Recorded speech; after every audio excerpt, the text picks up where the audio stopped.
Legal, Luiz. A gente, só para falar da programação, tá? Tem muita coisa boa ainda aqui. A gente já vamos chamar aqui na frente o Piragibe, vai falar sobre gestão de RH e esses acordos coletivos, como é que estão sendo fechados. Por favor, doutor Guilherme, doutor Maurício Piragibe. Vamos bater palma para o Maurício aí, todo mundo. Nós vamos ter também o Oséias, porque ele tem mais de 3.000 clientes aqui na região metropolitana e a gente pediu, né, botar ele a ferro e fogo para falar sobre como é que estão esses aumentos, como é que vai aumentar, como é que estão as indústrias, para a gente saber, até por causa da questão do cardápio, o que a gente deve fazer por reajuste, como é que vai ser o final do ano. Então o Oséias vai dar essa graça, como ele já fez uma vez, bem atualizado, e vai falar também. E vamos depois encerrar com o Nelson, que foi nosso ex-presidente, que fez um trabalho durante a pandemia, e vai falar sobre ética no associativismo, né? Até porque a gente sabe que, às vezes, um associado falou, vem um restaurante aqui, mandou alguém para poder pegar, né? Porque agora o pessoal está sem funcionário, e essa questão, a ética é uma coisa tão importante, e o Nelson é especializado nisso, questão de ética, né? E ele vai dar um recado bem importante. Eu também queria, depois já vou falar sobre a parceria do Instituto Gourmet, que está aqui, que o Instituto Gourmet trabalha, estão mais de 100 unidades no Brasil, e trabalha pessoal de baixa renda, que vai aprender a cozinhar, e são essas pessoas de baixa renda que procuram emprego. Eu sei que nós somos parceiros do Centro Europeu, que é fantástico, mais bacana, mas o Instituto Gourmet eu achei muito interessante, que são pessoas simples que estão lá para ter emprego. E o bacana é que eu falei, né, para eles assim, mas vocês vão encaminhar para nós? Porque o importante é o encaminhamento. Se viu que tem uma pessoa bacana lá no Instituto Gourmet, né, vocês vão encaminhar, né, e eu queria registrar a presença de vocês aqui. Também, não sei se o Sérgio do Curitiba já chegou?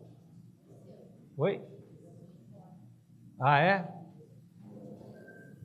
Tá. Mas o Carne de Onça, o Festival de Carne de Onça, para bar e restaurante, a Brasil está apoiando, que é mais um festival interessante, Carne de Onça. Quem tem pode participar, quem não tem pode colocar no cardápio, e tem um valor especial de inscrição para quem quiser participar do Curitiba, na verdade, Festival Carne de Onça, feito pelo Sérgio, que faz um trabalho muito importante na gastronomia. Está com você, meu querido Maurício Piragibe. Olá, bom dia a todos. Agradeço o convite, Luciano, para falar um pouquinho do direito do trabalho para vocês. Nosso escritório, como vocês conhecem, há mais de 20 anos com a Brasel. Já lidamos com todo tipo de problema trabalhista, desde um simples cartão de ponto errado, até uma função errada, até uma questão de insalubridade, todos os problemas inerentes aos restaurantes. Nosso escritório, a gente atualmente 5.000 processos, mais ou menos, em relação ao setor. Então, o que eu quero trazer aqui hoje é algo bem rápido e pontual em aspectos práticos da gestão de recursos humanos, né? O direito do trabalho, ele é diretamente ligado a isso, né? Então, eu ia pedir para o Luciano mandar no grupo do Café Agora alguns documentos, 5 documentos só que eu gostaria de falar hoje. Por que eu trouxe esses 5 documentos? Que são os documentos que estão gerando mais passivo trabalhista nas ações do setor. Então, eu queria ser bem prático hoje, direto, que são dicas, pequenas dicas que visam evitar esse passivo em ações trabalhistas. Então, por isso que eu trouxe aqui, puder passar, esse cartão de ponto aqui no slide, ele ficou muito pequeno, por isso que eu ia pedir para o Luciano mandar no grupo de vocês esse cartão de ponto, que é um cartão de ponto que, como nós entendemos, todos os restaurantes, ou a maioria deles, já possuem esse cartão de ponto, né? Então, o primeiro erro aqui direto que eu quero trazer para vocês é a falta do registro de jornada lá em cima no ponto. Vocês podem verificar que está lá segunda, terça, quarta, obrigado. Ali em cima está faltando qual que é a jornada contratual do empregado. Então, todo empregado tem que ter uma jornada contratual. E essa jornada deve constar nesse cabeçalho do ponto. Ah, mas se não constar, você pode ser autuado administrativamente. Então, a Delegacia Regional do Trabalho, numa fiscalização, pode pedir os documentos e te autuar por não constar a jornada contratual do empregado ali. Algo simples, muitos cartões de ponto não constam, então é uma dica prática que pode te evitar aí um prejuízo, tá? Esse cartão de ponto que eu trouxe para vocês também, ele demonstra alguns equívocos, né? Por exemplo, aqui no dia 29, o funcionário trabalhou 11 horas, tá? Nós sabemos que o limite legal são 8 horas trabalhadas mais 2 horas extras. Nesse caso, é mais uma violação, que isso pode sim demandar, se você não pagar essa hora extra, pode demandar outra autuação do Ministério do Trabalho da Delegacia Regional. Então, outra situação pontual nesse ponto que está errada. Outra dúvida. Aqui existem dias que não existe batimento do intervalo. Então, o funcionário entrou, trabalhou, esqueceu de bater o intervalo, e no final do expediente, a jornada foi somada sem o intervalo, sem o desconto do intervalo. A pergunta é, o intervalo, ele deve ser anotado ou não? Qual que é o mínimo de tempo do intervalo, né? Então, a primeira resposta, o intervalo ele não precisa ser anotado, mas para isso deve existir um documento falando sobre essa pré-anotação. Exemplo, o funcionário tem uma jornada de 8 horas e o intervalo dele vai ser das 11 às 12. Esse documento deve constar a jornada dele e o intervalo que ele deverá parar. E também vai constar nesse documento que ele não precisa anotar esse intervalo. Aí tudo bem. Esse aditivo contratual, ele não precisa anotar o intervalo, mas ele tem ciência qual o horário do intervalo que ele vai ter que fazer. Isso pode ser feito. Nesse ponto, pelo que a gente viu, vários dias consta o intervalo anotado. Então quer dizer que esses dias foram falhas da não anotação. E isso pode gerar uma hora extra ou algum passivo também. Tá? Cuidado, pessoal, com esses asteriscos. Não sei se vocês já conhecem bem um ponto. Os asteriscos no cartão de ponto são inserções manuais da empresa. Isso pode invalidar a força do cartão de ponto. Todo asterisco no cartão de ponto, o interessante é ter uma justificativa, o porquê desse asterisco. Ou esquecimento, ou lançamento manual. Por isso que esse controle é importante. E se o juiz verificar que esses asteriscos constam de forma constante, ele pode até invalidar o ponto por causa desse excesso de inserções manuais, né, que viola o ponto, né? Outro cuidado, o outro slide pode passar do por isso. Outro cuidado, pessoal, é o intervalo menos de 1 hora e o trabalho em 6 dias de folga. Pode voltar naquele primeiro e aumentar aqui para mim. Esse é um erro comum em praticamente quase todos os restaurantes. É o trabalho em 6 dias seguidos sem folga. Mais de 6 dias seguidos. Por que isso ocorre? Quando vocês concedem aquele domingo no mês, que diz a convenção coletiva, que uma das folgas deve coincidir com um domingo ao mês, correto? Você, além daquele domingo, você deve conceder também a folga semanal daquela pessoa. Se você concede o domingo e não concede aquela folga semanal, vai ultrapassar os 6 dias de trabalho, até a próxima folga da semana seguinte desse empregado. Então, é proibido trabalhar mais do que 6 dias seguidos sem folga. Então, trabalhou 6 dias, você tem que parar no 7º dia. Isso é um erro muito comum em todas as consultorias que nós fazemos, desse trabalho no 7º dia.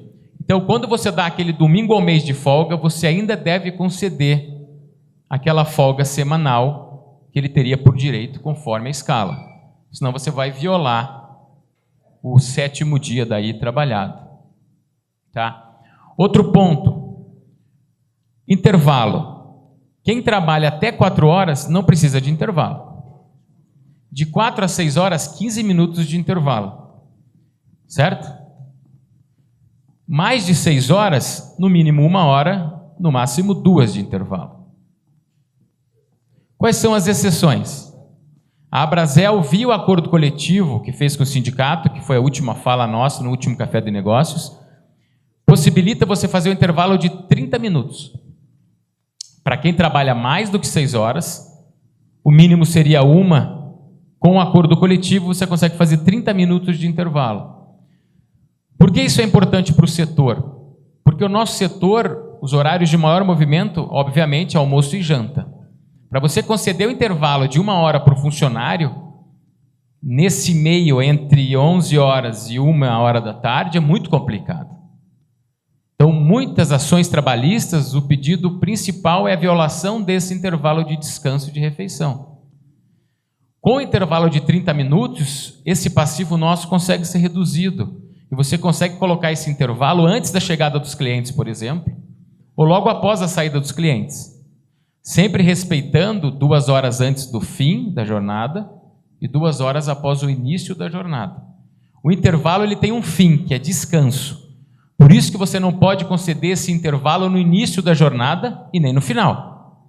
O que muita gente faz também, chega a equipe, janta e toca direto até o fim da jornada. Isso não pode acontecer. Então o intervalo ele tem que ser concedido quase no meio da jornada, 2 horas após o início e 2 antes. E com os 30 minutos de intervalo, via o acordo coletivo que a Abrazel entabulou, você consegue diminuir o passivo e colocar um intervalo dentro de uma realidade no nosso setor de gastronomia. Tá? Então isso só pode ser feito via acordo coletivo de trabalho. Tá ok?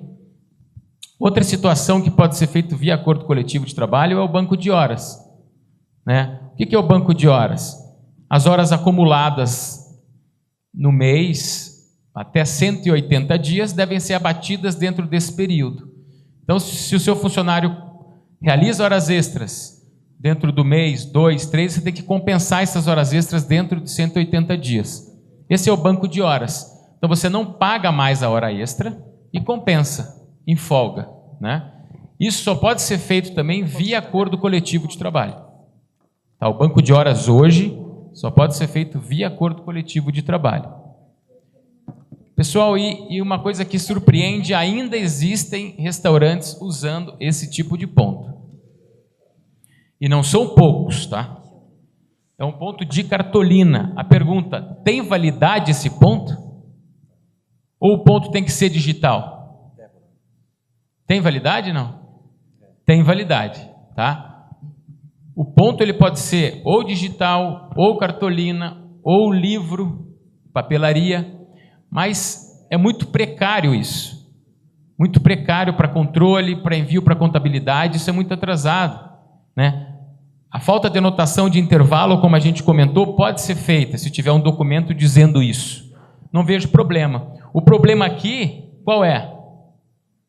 Por que esse ponto ele é viciado e o juiz não vai aceitar? Jornada britânica. Esse ponto não tem validade. Por isso que tem muito cuidado na anotação de ponto quando é manual e livro, que muitas vezes o funcionário coloca a jornada que foi contratual e não coloca a jornada real. Então, esse tipo de documento ainda é usado por diversos restaurantes, tá? O interessante é o eletrônico. Ali naquele ponto a gente verificou também um acumulado semanal, né? Nós sabemos que o limite é 44 horas semanais, você sabe, para quem trabalha 220 horas mês. Então, muito cuidado, porque para existir 44 horas semanais, são 7 horas e 20 por dia de trabalho, 6 dias por semana, né? Então, cuidado para não colocar ali, nesse caso, 7 horas e 30 por dia, porque vai dar um acumulado semanal com horas extras, tá? Então, cuidado com o seu quadro de horários, para ele não ultrapassar o limite da lei se você não tiver banco de horas. Pode passar. Pode passar mais uma? Aqui também eu trouxe para vocês os principais erros no holerite, no recibo de pagamento, né? Isso aqui todo mundo tem, toda hora, contador fazendo, a empresa analisando, então muito cuidado, tá? Meu exemplo, o salário normal, que vocês estão verificando ali, está acima do piso, vale mercado de R$500.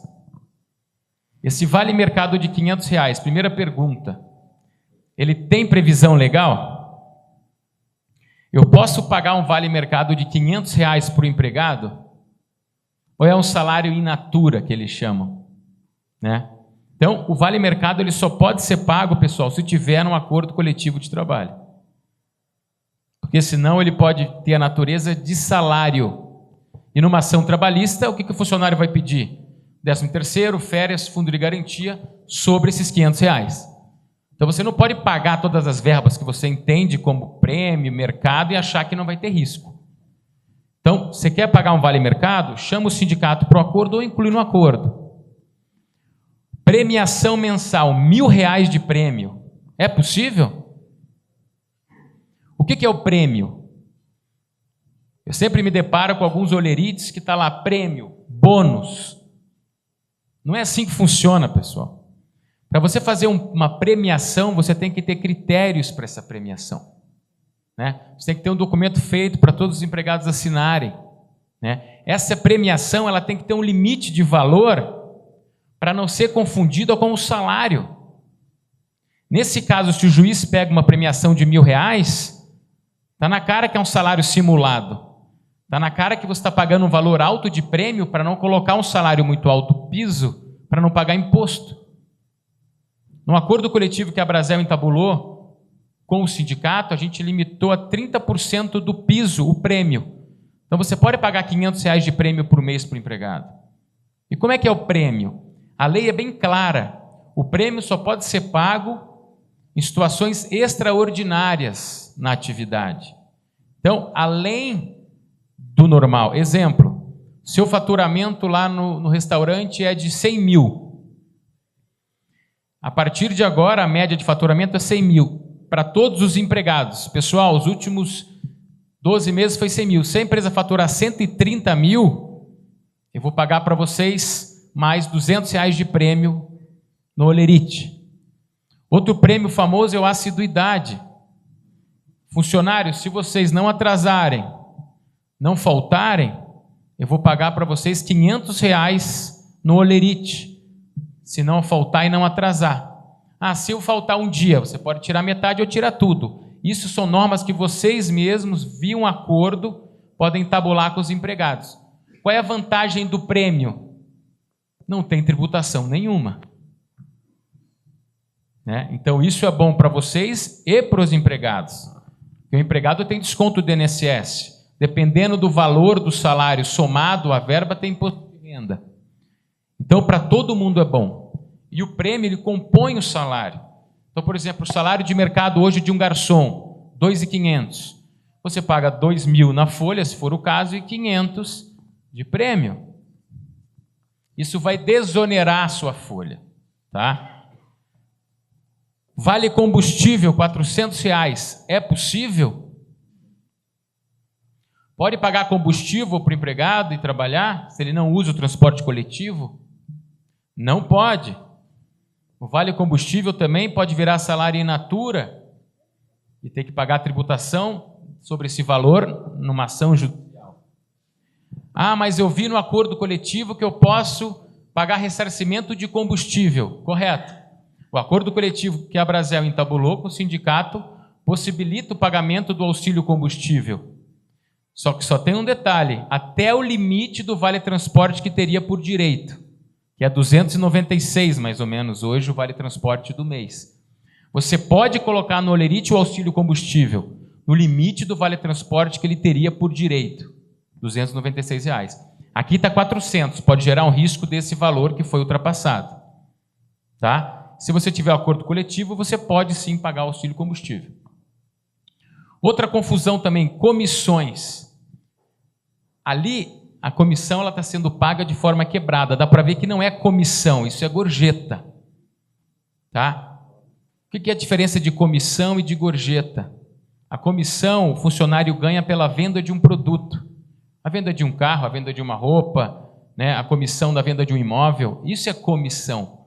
No nosso setor, isso é muito difícil isso existir. Então, ali, comissões, está errada a nomenclatura. Ali é gorjeta. A gorjeta é aquele valor pago pelo cliente depois de um bom serviço. essa gorjeta, que muita gente coloca comissões, a nomenclatura está errada. Se você colocar comissões, você tem que pagar DSR, que é o descanso semanal remunerado. Se for gorjeta, não tem DSR.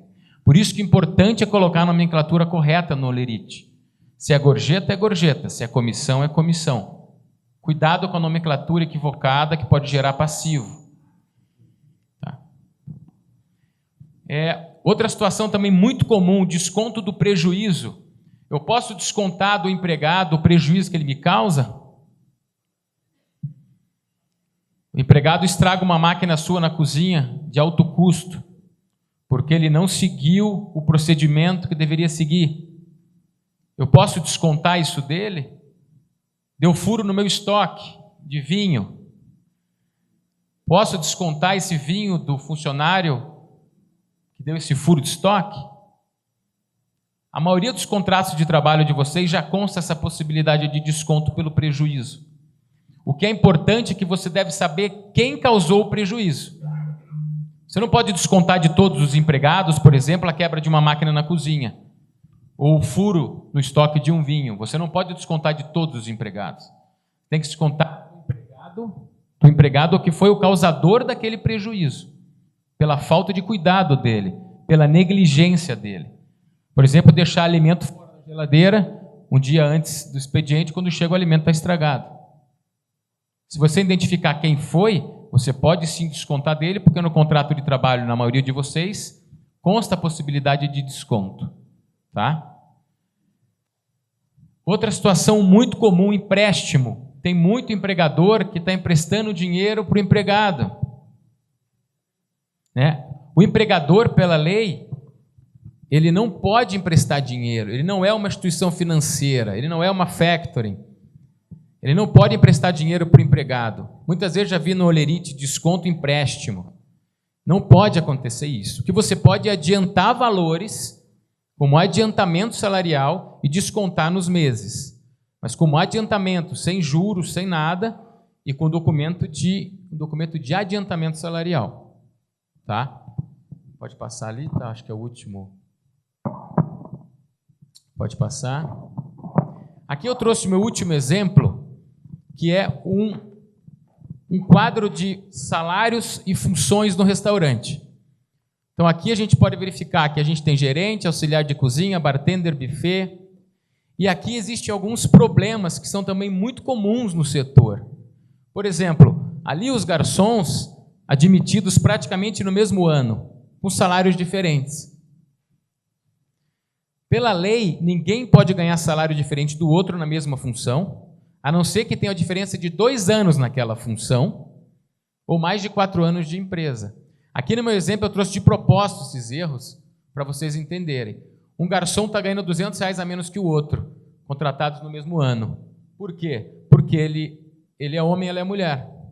Também uma situação que pode gerar um problema depois na Delegacia Regional e Ministério Público. Porque os direitos são iguais, os salários devem ser iguais. Tá? Cuidado com isso.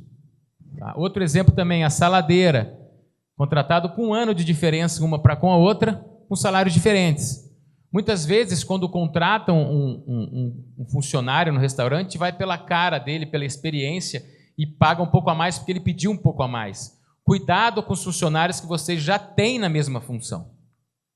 Porque senão esse funcionário que ganha menos pode pleitear o salário do que ganha mais na justiça. Isso é mais um passivo.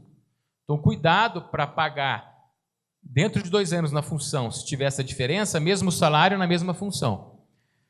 E o último exemplo ali, a questão do gerente. Ó. Percebe que o gerente está ganhando R$2.500. O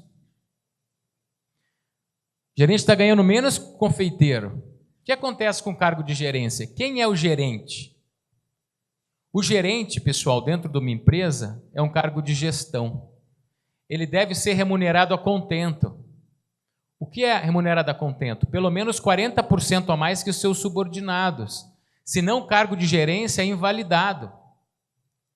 Eu percebo que muitos restaurantes, 3 gerentes, 2 gerentes, no mesmo horário de trabalho, ou um gerente operacional e um gerente geral. Esse gerente geral vai invalidar o cargo do gerente operacional. Tá? Dentro do restaurante, cuidado para não ter muito cacique dentro de uma mesma tribo, eu falo.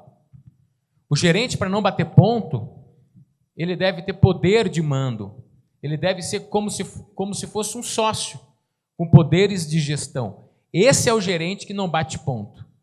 O que eu verifico é que muita gente coloca vários cargos, subgerente ou cozinheiro, todos com cargo de gestão para não anotar o ponto. E, na verdade, eles não são cargos de gestão efetivos. Eles não podem demitir, eles não podem contratar, eles não detêm senha, não possuem chave, não têm ordem de comando pleno e tem alguém que ele é subordinado. Isso acaba com o cargo de gerência. Então, cuidado, pessoal, para não colocar vários gerentes no estabelecimento sem bater ponto, achando que vocês estão salvos das horas extras. Então, o cargo de gerência, ele é um cargo exclusivo, é um cargo único. Tá? Eu posso ter um gerente de cozinha? Pode. Ele vai coordenar todo aquele setor. Posso ter um gerente de salão? Pode.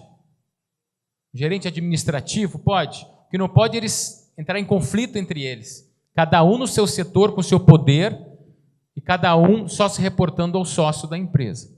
Tá? Então, cuidado para esses cargos de gerência, você não popularizar isso na empresa, e vários funcionários com cargo de importância sem anotar ponto, que um vai invalidar o outro. Tá? Cuidado com esses cargos de gestão.